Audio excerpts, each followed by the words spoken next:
over the years, I have been on this kind of like roller coaster of a journey to really help people with chronic pain. And it hasn't always been easy, but it has been incredibly rewarding. And so I have learned a lot over the years working with people with chronic pain and as a chronic pain specialist. And so today I'm going to share with you the 5 elements that I've found that are required, the 5 things that you need to beat chronic pain. These essential elements are most of the time the things that are missing from most people's care. They're the things that you oftentimes won't find in the healthcare system, yet they are the stinking most important things to have on board as part of your pain care approach to actually find long-lasting improvements in your pain. And despite how critical these 5 things are, no one teaches you this stuff. Like, doctors don't take your pain seriously. They throw medications and risky procedures at the problem, but you're still searching for solutions, right? You're constantly thinking about your pain. You're constantly thinking about, everything that you do, everything that you're doing and how it's going to affect your pain. You're constantly worrying if it's going to make your pain worse or how it's going to, is it going to cause a flare up? And you're constantly having to decide, if I do this one thing, then I won't be able to do anything else. So you're kind of budgeting your time, you're budgeting your activities, you're budgeting everything that you have to do. And that in itself is draining your energy, right? And it sucks. It totally freaking sucks. It sucks. And so you end up searching for more answers because deep down, you know that there's more going on in your body, that it's not just stress. And you know that it's not just psychosomatic pain, although you're starting to kind of maybe even gaslight yourself into believing that it is some kind of psychosomatic issue. But nonetheless, you deep down believe that something else is happening in your body. And so you start searching, you turn to Google, you turn to the internet, you turn to social media. And I know you guys are doing this. You're searching the Facebook groups, you're asking about different procedures that you maybe have heard of. You're asking if anyone has ever tried these ablations or CBD or pain pumps. You're trying to figure this stuff out on your own. And some of you are the type where, you like to research things fully, completely. You research everything before you try anything. Like, you have to know every detail before you do it, before you make a decision.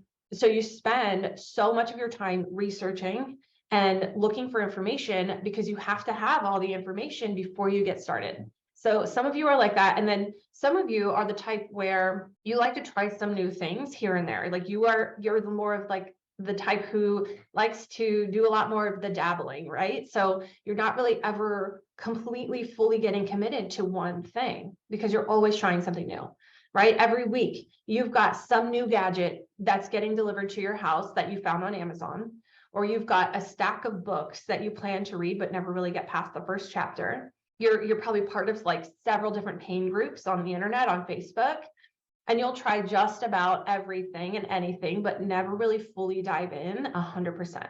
There's so much of that trial and error going on, and it's getting you nowhere, right? So something I'll say about this is that this actually holds you back from getting results, right? This is a conversation that I actually have to often have with some of my paying clients who are already in my program. And they're in the program and they're still doing the searching, the dabbling, and the trial and error while they're in the program. They've just invested in this program. And yet, as soon as they get there, they're already asking me, hey, Alyssa, what do you think about this drug? Or what do you think about this gadget for me? Or do you think that I should try this diet? Would I benefit from trying stem cell injections? Right? They're so used to constantly searching and researching and investigating and doing this trial and error that even after they've made this investment to do my program, they're still looking. They're programmed to constantly be searching. They're already looking for the next thing while they're in the middle of something else. And what that does is it holds them back from fully diving into what's right in front of them. So I will have to have this conversation with some of my clients. We have to have that conversation, and I will have to ask them if this searching and this Googling and this investigating is really the best use of their time. Because oftentimes they need that extra push just to see that continuing to dabble in this way is only really dragging their feet. It's holding them back from making progress. Okay, we have to have that conversation where, it's hey, I know you want to investigate if stem cells are an option for you. And I'd be happy to share with you my opinion on that. But what if you follow the steps that I have outlined here for you, and you spent your time implementing what you're learning here in this program, rather than searching for other alternatives while you're here? What if you did that and then you never actually needed those stem cell injections because you found that you actually could get better without them? What if that happened? Wouldn't that have just been a huge waste of your time? Just doing all the investigating and then realizing that you don't need them anyway, because you have the plan in front of you already. So instead, let's focus on following those steps. I need you to just trust the process and resist the urge to investigate and dabble, because that's what you're so used to doing. And then we need to focus on just what's in front of you right now. So let's make that the most effective use of your time while you're here. So that's the kind of conversation I have to have with some of my clients, and that may apply to some of you listening. So because I know that some of you are doing this kind of thing, and it's time consuming and it's frustrating, and you don't know what you don't know, and no one teaches you this stuff. And if you're overwhelmed with the different options that are out there and that are available, and the different things the different pieces of advice that you're constantly hearing, it totally makes sense to me that you'd be overwhelmed. And so that is why today I want to encourage you to take a moment to give yourself a moment to focus and just kind of press pause on all the other distractions and the 17 other directions that your brain is pulling you into, so that you can focus in on this one thing and really take in what I'm going to be sharing with you today. Okay. And so today I'm going to be talking about, like I said, these 5 elements that are required to beat chronic pain. And I want to just say that this isn't just some like random list that I'm throwing together just for the sake of creating content. These are the pieces that I have found that are absolutely necessary to help anyone with stubborn pain get unstuck and start feeling better and to get their life back. Okay. Just to give you a little background, in case you don't know, I'm a doctor of physical therapy, and I started out in my career working as an average, orthopedic physical therapist in an outpatient clinic at a university. And it was a great job. It was a good job. It was a lot of fun. Sometimes I got to actually work with the athletes a little bit at the university. But mostly, I was working at your typical outpatient orthopedic clinic, helping patients rehab from their injuries and their ordinary aches and pains. And back then, I thought that I had it all figured out as a physical therapist. I thought that, the generic like leg lift exercises and the manual therapy things that we were doing as a PT, that I was doing as a PT, were like the secret weapons against pain. And I thought that I had like these magic healing hands, and that physical therapy was what everyone needed in their life. And while I to some extent still do believe that everyone, could use a little physical therapy in their life, I quickly found that physical therapy was not the magic answer that I thought it was. And that generic exercises and the manual therapies and the modalities didn't work for everyone. And it was really actually quite frustrating for me as an achiever, as a perfectionist, as somebody who has really like built their career on trying to help somebody, and then it wasn't working. It was hard for me to realize that this profession that I had seriously invested in and I seriously believed in wasn't the answer, especially when it came to people with chronic pain. But as somebody who never really says no to a challenge, I decided that I needed to do more research and I needed to get more training, because I personally needed to be a better provider. And if I wanted to be a better provider, that meant that I needed to learn how to help people with stubborn pain. And so I got certified in manual therapy. I became board certified in orthopedics, and I eventually did a program to become a chronic pain specialist. And what I learned in all of my training and all of my experience was that my patients with chronic pain were not all lazy or unmotivated and non-compliant with bad joints and weak muscles, as many of my colleagues would have believed. And it wasn't that people with chronic pain were just exaggerating their pain or faking their pain for attention or trying to get out of work, or that their pain was all stress related or anxiety related, or it was all in their head. That was not what I learned, right? What I learned was that there was more going on biologically than what we could see with x-rays and MRIs. And that didn't mean that it was all in their head. And the best part was that what I learned about all of this was that we can address that part of the problem that involves the nervous system, especially when the traditional treatment methods like physical therapy weren't working. And so there I was, in the clinic with all of this new information, and I couldn't just sit around with this information and do nothing, right? Like I had this knowledge and a solution, and I needed to share it. I needed to share it with people and my patients. And so it was just too important not to share. And so, despite never seeing any of these techniques done in real life, I only read about them in textbooks and read about them in clinical studies and research studies. I had to step out of my comfort zone. And for the first time, I remember, I'll never forget it. I showed this stuff to a patient of mine, and I showed her what I had learned, and she was willing to try it with me, and she shockingly got better. Like it shocked the hell out of me that she got better, because she had been plateaued in her care with physical therapy, stuck at the same level for 6 months. There was no changing anything that we had done, because she had maxed out her benefit out of the physical therapy. And so after 6 months of being plateaued, we decided to try this new thing. And if only we had tried it sooner, if only I had the boldness to try it sooner, we could have saved that amount of time. But once I had that validation after working with that patient that it could work, that led me to just go with it, right? Like this was clear that this was a solution that could work. And so I had to run with it. I had the validation. And so I created my first pain program. And it was an educational program for the US Army in an Army hospital. And it was my very first iteration of a pain program. And so from there, because my husband was in the Army, we moved around a lot. And so as we moved, every time we moved, I developed or created a new version of a pain program at every clinic that I worked at over the years. And after our last move, I ended up actually just deciding like I no longer wanted to create a program for somebody else's clinic, and tried to create this program based on what I knew they needed, but also fit into what my boss wanted or what the clinic wanted. And I didn't want to be restricted by the rules and red tape of the healthcare system and the insurance companies. And so I decided after our last move that I wanted to step out of the healthcare system and just create a program for people that had all of the elements that I knew were necessary, truly necessary to be successful with this program, with this approach. So over the years, while I have never liked moving as much as we did, in retrospect, it ended up being a huge blessing, because every time we moved, it meant that I could recreate the pain program, and make it better and improve on areas that needed improvements, and highlighting those areas that were working really well.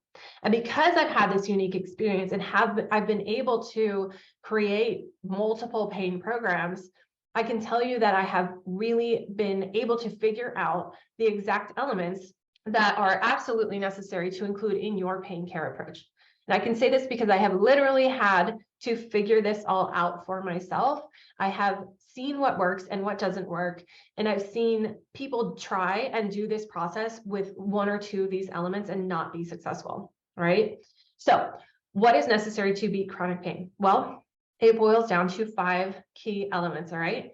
5 key elements. And so element number 1, you need a deeper understanding of the biology of pain and the role of the nervous system in pain, okay? Element number 1, you need the knowledge, okay?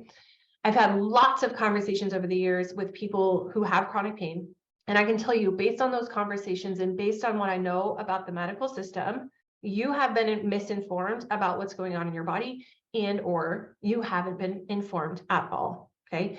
You need correct information. You need to know why you hurt before you can heal. You need to be given a complete picture of the type of problem that you're dealing with. You need the knowledge, you need the education. You need to understand the foundational basic science of how pain works in the human body, and you need a basic understanding of the nervous system. You have to have this piece of the puzzle on board. And oftentimes the educational piece is more effective than the drills, than the tactics, than the strategies. I have seen so many of my clients get into my program, and within the first few weeks, they're already seeing improvements in their pain and their ability to function before they've ever done a single retraining drill. So many people, they come to me and they say they just want to know the drills. Like, Alyssa, I don't want all the other stuff. Just tell me what I can do. Tell me what drills to do and I'll do it. And it's like, no, right? Actually, what you need to do is sit down and learn this stuff first, because most of the time it will have a profoundly positive impact on your pain before you actually do a single thing, before you actually do a single drill or strategy. Okay. And so why is that? Well, why does that happen? Is it because it's all like some kind of placebo effect? Does it mean that the pain is all in your head? Is that it's all some kind of like mental thing? No, like, of course not. Like the pain is, of course, it's not all in your head. But what you need to understand is that the nervous system is so incredibly powerful. Its job is to protect you and keep you alive and keep your body intact. And so because it will do everything that it can to protect you, sometimes it gets too good at its job and becomes overly protective. And part of that need to protect comes from not fully knowing the nature of the problem that you're dealing with.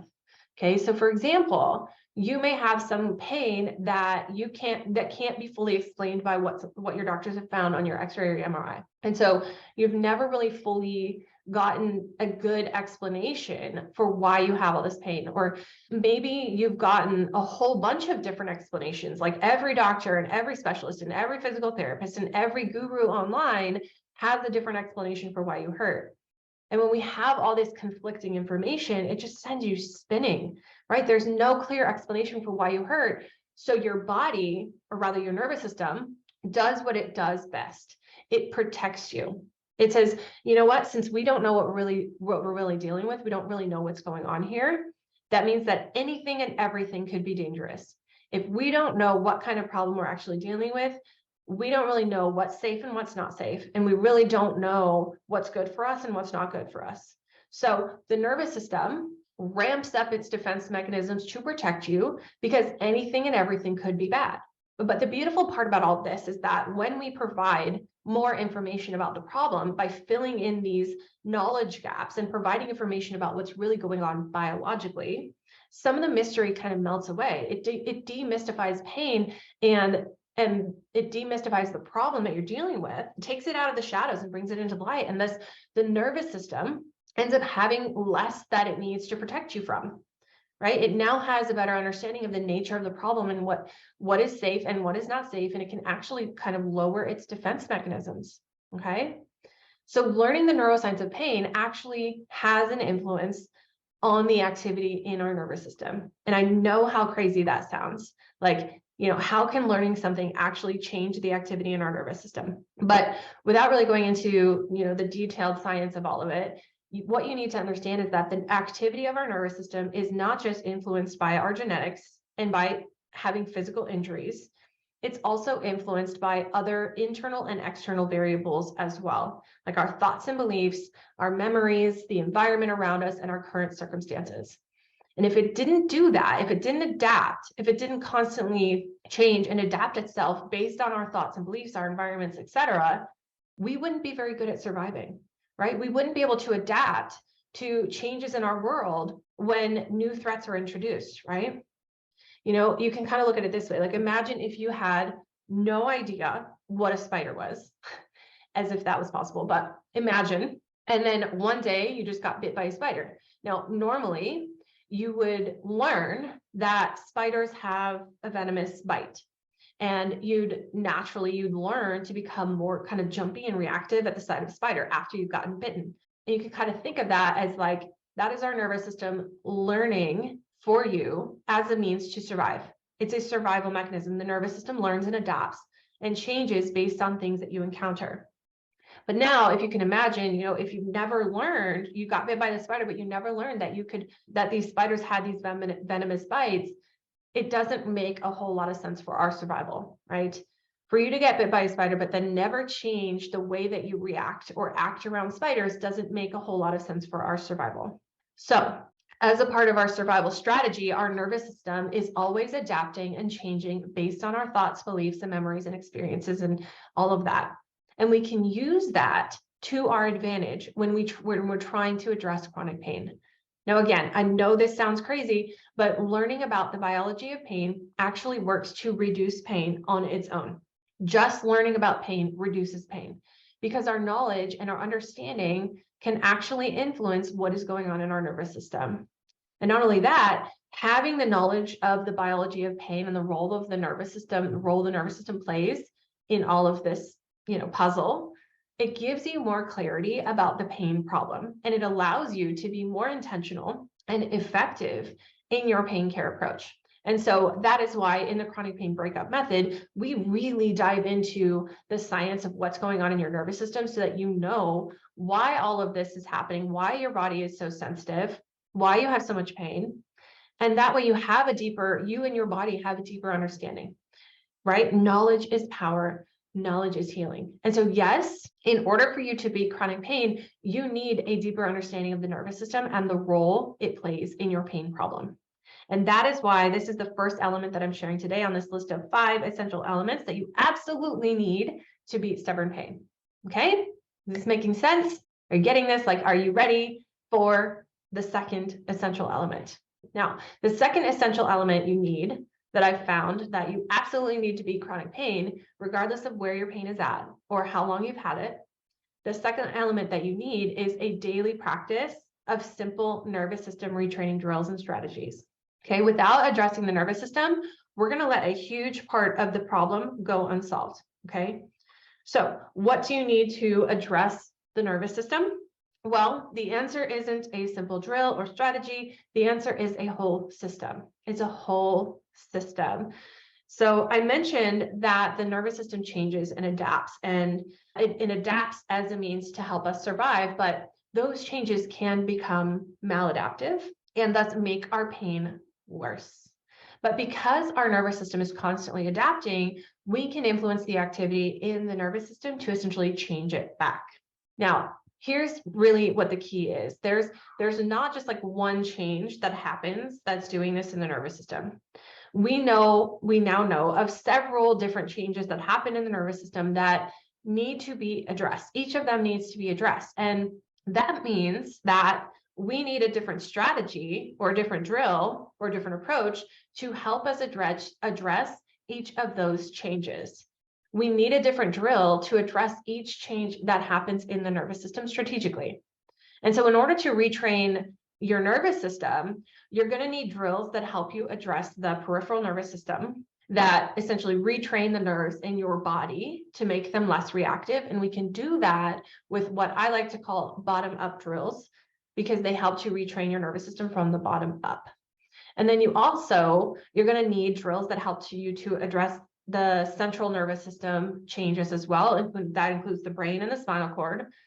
And those drills will help to retrain the pathways for pain, weakening them so that they're not so stinking automatic, and then help to also strengthen up the processing power of the brain so that it can accurately or more accurately interpret the messages that it's getting from the body without overreacting.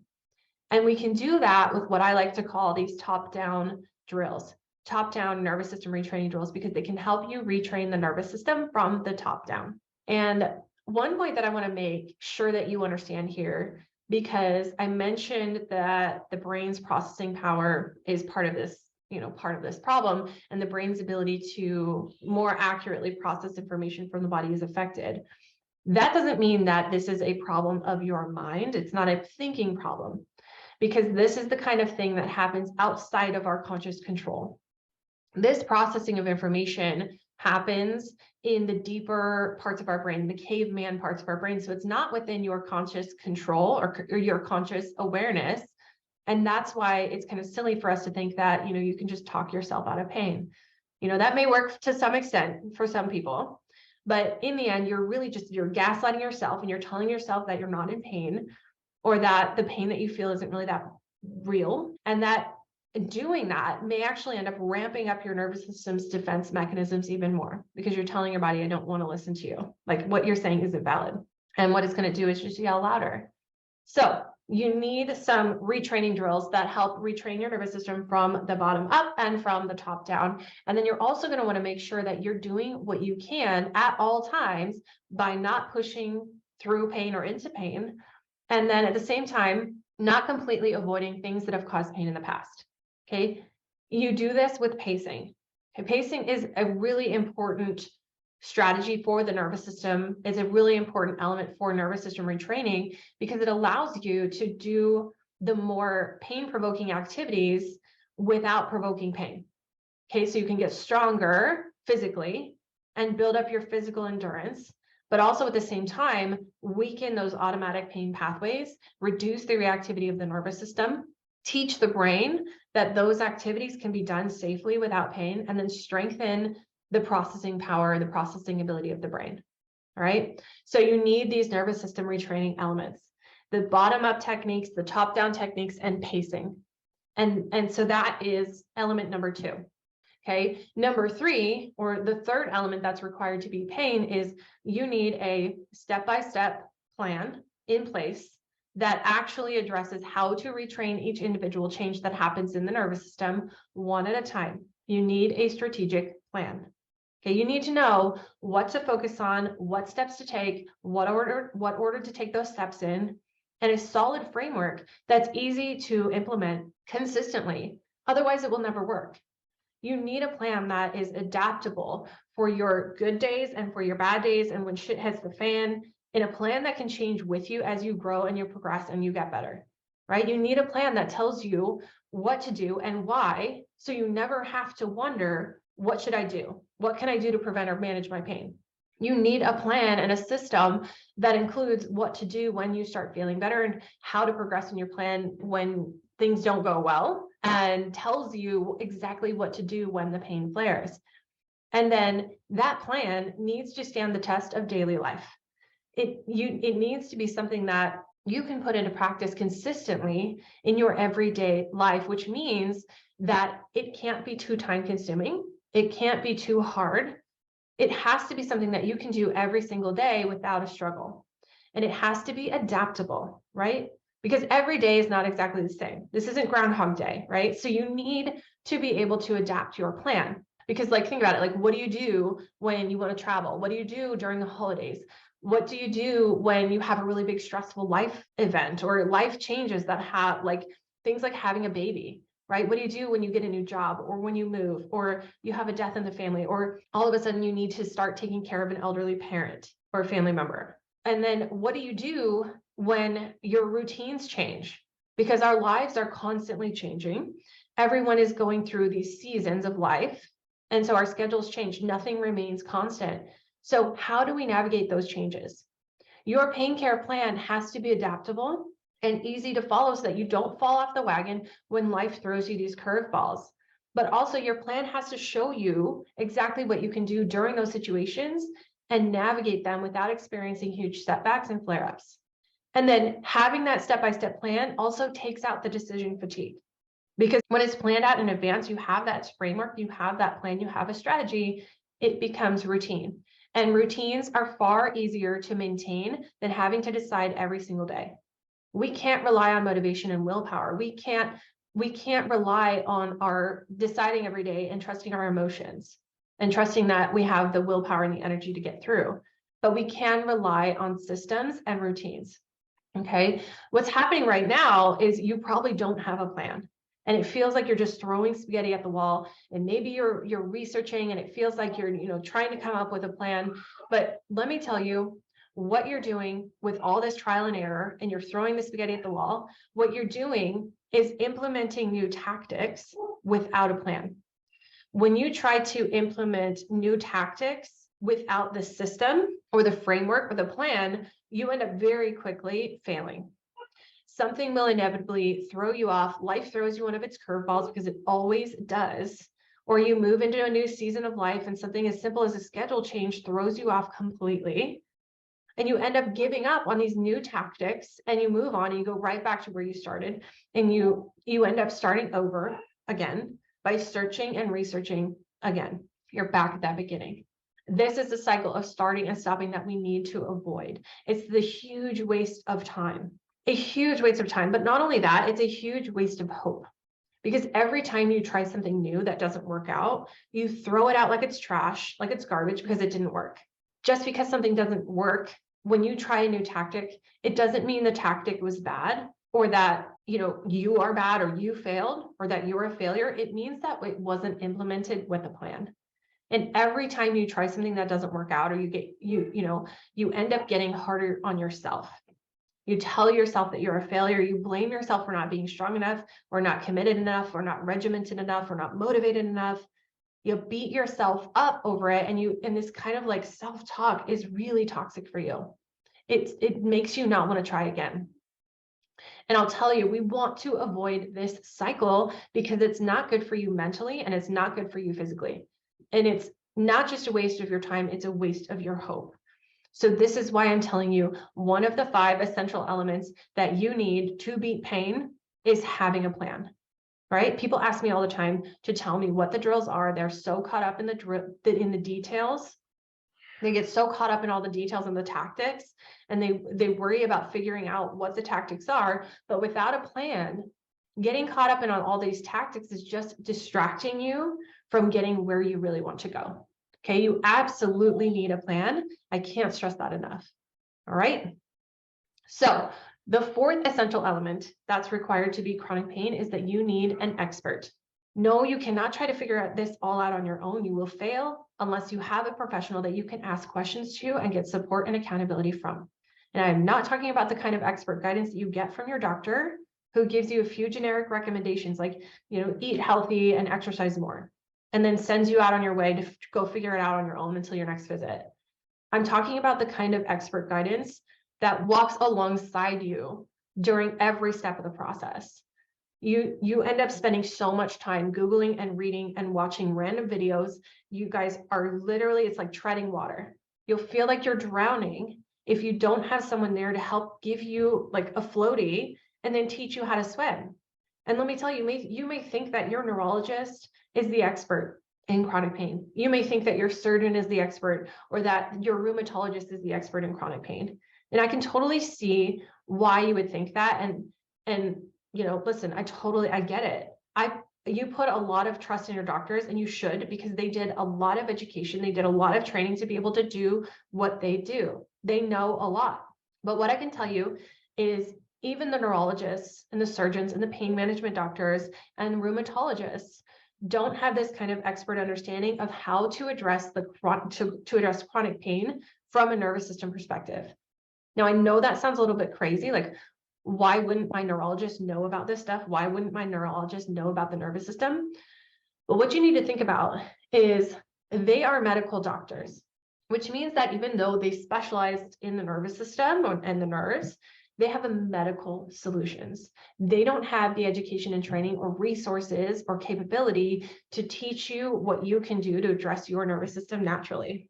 And let me tell you, more than 80% of medical schools have 0 formal pain education in their curriculum. And the schools that do have a requirement of less than 5 hours of that kind of pain education. And so let me tell you, as a chronic pain specialist, I can tell you that this isn't the kind of thing that you can learn and become an expert in 5 hours or less in 1 or 2 elective lectures, right? If you try to ask your doctor about nervous system retraining, they won't be able to answer your questions. But that being said, you really do need an expert. Of course, you'd like to go it alone and try to figure this all out without an expert, without having somebody to walk you through it. So many of us are taught that we need to be able to try to figure this all out on our own without having anybody asking for anyone's help. As people pleasers, right? It's hard for us to ask for help and get support. But here's why you need an expert. Because you can't see your own blind spots. You don't know what you don't know. You can't check your own understanding.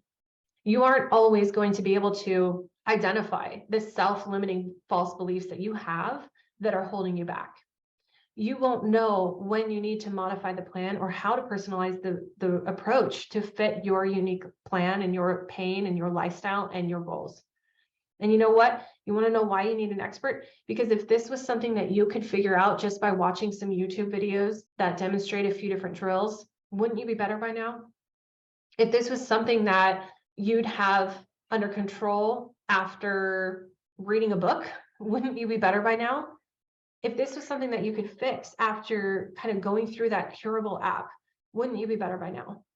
There's a reason why the self-help books and the apps and the YouTube videos aren't helping, because they don't help you really dig in deeper. They don't provide you with the specific personalized attention that you need and you deserve to customize this pain care journey for you. You guys tell me all the time how you're tired of these cookie cutter care kind of from the physical therapist or the pain management doctors, and you know that you are not cookie cutter, like you are unique, your pain is complicated. And yet somehow we believe that DIYing this process with these generic YouTube videos and generalized books or an AI smartphone app, that it's going to provide that kind of personalized care that you really need. It's just not, you guys, it's just not. It's more of the same generalized information, generic tactics, and the cookie cutter recommendations. There's no expert guidance, and that's why it's not working. Having that benefit of working with a professional alongside you will not only bolster your knowledge base, but it will give you a sense of commitment and accountability. So think about it. How much more successful do you think you could be with sticking to a plan and consistently implementing the steps if you had an expert to walk alongside you? This is so freaking important, because oftentimes when you don't have this in place, you start to view your setbacks as failures. And so you need an expert to help you learn to look at your setbacks, not as failures, but as learning opportunities. Having an expert will help you learn from every flare up and every roadblock and every setback, so you can figure out how to avoid it happening again, and help you learn more about your pain and what your body needs and how you can predict and prevent this situation from happening again, right? Without this key essential of expert guidance, people end up giving up too quickly. They encounter a setback or something doesn't work out the way that they thought it should the first time. They try something once and then it doesn't go well. And so they give up and move on, and they throw the towel in and they say, you know what? Oh, well, it didn't work for me. This is one way to make sure that you never move forward. This is really toxic cycle, because it actually leads to learned helplessness, which is where you start to feel more and more powerless after repeatedly trying and failing. Again, like I mentioned in the beginning of this episode, I've had to have this kind of conversation frequently with my clients. And that is to get them focused on the plan and stop researching and stop investigating these other things, because it's a huge waste of their time. It's just distracting from them from the program that's laid out in front of them. But without that kind of coaching and guidance, someone calling them out and telling them this is what's happening, you're setting yourself back, you're dragging your feet. Without having that expert guidance from someone who knows that this is a common problem, they may never get past that. So I have to coach my clients all the time through their fears and their perfectionisms and their people-pleasing behaviors and their boundaries and this all or nothing way of thinking. I'm constantly having to call my clients out and show them that these behaviors and these beliefs are holding them back. And we constantly have to work through these things to help them stay on track. And this is the thing I want you to realize: those fears and the perfectionism and the all or nothing mindset, those types of things never go away. They will always be there. The fears will always be there. You'll always be having to deal with the all or nothing mindset. It's just the way it is, right? Those things always come up. And anytime they come up, they can derail your progress. They can derail your success. And that's why having a coach or someone who is an expert in chronic pain is so important, because you're not always going to know what's happening when it's happening necessarily, right? You're not always going to catch yourself and go, oh, I realize that this fear is holding me back, and then instantly really know what to do about it. And even if you could recognize what's happening, you're not necessarily going to know what to do about it. So working with that expert is a vital piece of this puzzle, right? So hopefully you can see how important that is. So yes, you do need this element of expert guidance to beat chronic pain. All right. Now, for the fifth element of success, the fifth thing that you need to beat chronic pain is the element of community. Because from what I've seen, one of the hardest parts about chronic pain is that no one understands what it's like, and it's so incredibly lonely and isolating. I did a whole episode on this podcast about how isolating pain is, and it's called Hiding the Pain Behind a Mask, where I described how people with chronic pain end up developing this mask as a means of coping with pain. Because we need to feel connected to those around us. So we put on this mask to try to fit in. And so it's not that people with chronic pain are faking being sick, they're faking being well. It's a coping mechanism. So they can feel even just a little bit more normal and a little bit more connected to those around them. But when we do that, when we're trying to fit ourselves into a different box, we're trying to play by the rules of the world, the rules like no pain, no gain, or pain is weakness leaving the body. But chronic pain has a different set of rules.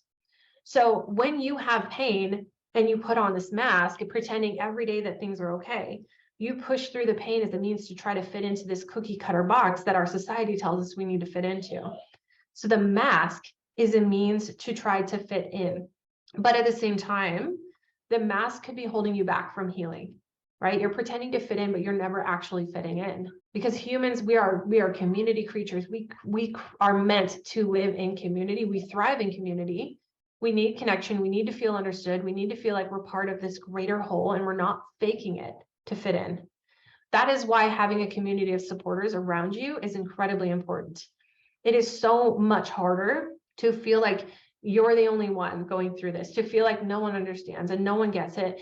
Not even your family, not even your partner, not even your doctors understand what you're going through. But could you imagine what it would be like to have a community around you that actually understood what you were going through? Could you imagine what it would be like to have people in your world who get it and share the struggles that you're having with you and are on the same healing journey as you? Could you imagine being able to share things that you have worked for you and not worked for you, and with people who are struggling in the same ways, where you can kind of cheer each other on and provide encouragement through the tough moments and celebrate wins as well, right? This is the kind of community that is vital to your recovery.